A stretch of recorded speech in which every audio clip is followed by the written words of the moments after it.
के मानता नहीं। মানুষের কথা শুনে শুনে অপমান লাঞ্ছনা বঞ্চনা শুনে শুনে আসলে কি বলবো আমি বলতে পারতেছি না আমি ओ दिल है के मानता नहीं, ओ दिल है के मानता नहीं।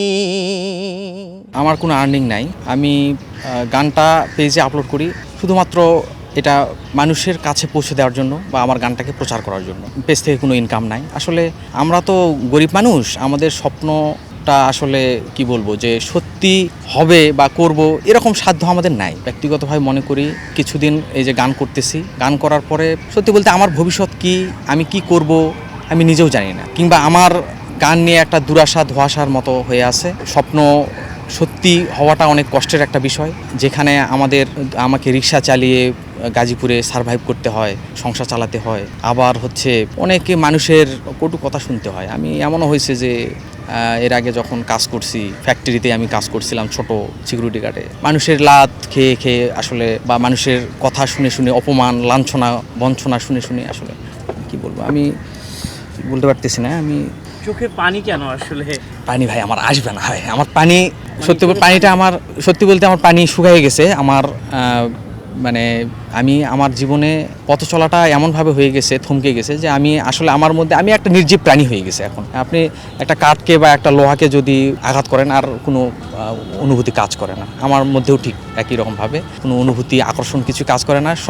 সেই স্বপ্নটাও এখন আর আমার মধ্যে অনুভূতি কাজ করে না। ইচ্ছা ছিল গান নিয়ে অনেক দূর এগিয়ে যাওয়ার, সেটাও হয়তো হবে না। আজকে আপনাদের মাধ্যমে আমার শেষ ইন্টারভিউ, হয়তোবা এটা হবে। এরপর হয়তো আমি কোনো এক অজানা উদ্দেশ্যে আমি হয়তো পাড়ি দেবো, বা আমার গানটাকে আমার সেই যেহেতু স্বপ্নটাকে আমার পূরণ হচ্ছে না, হয়তো আমাকে রিক্সা নিয়েই চালিয়ে যেতে হবে, যেহেতু সংসার আছে, আমাকে সংসার চালাইতে হবে, পরিবার পরিজন আছে। অনেকদিন তো দেখলাম ভাই, আমি অনেকদিন দেখলাম, প্রায় আজই হচ্ছে 8 বছর 10 বছর, হয়তো 8-10 বছর ধরে স্ট্রাগল করতেছি, কিন্তু লাইমলাইটে 4 বছর বা 3 বছর আগে থেকে আসা শুরু করছি। এখনও কোনো সঙ্গীতের কোনো সুলক্ষণ বা সুদৃষ্টির আমি সন্ধান পাচ্ছি না। मैंने ये दिल तुमको दिया, ओ मेरी महबूबा, ओ मेरी महबूबा। ভুলটা কোথাও না আসলে। আবার আমার কাছে মনে হচ্ছে আমি যদি ইনকাম করতেই হয় আমি রিক্সা চালিয়ে ইনকাম করব, দিনে 500 টাকা 1000 টাকা, কিন্তু আমি গান করে ইনকাম হয়, আসলে ইনকামটাকে আমি গুরুত্ব না দিয়ে আমি গানটাকে গুরুত্ব দিচ্ছি।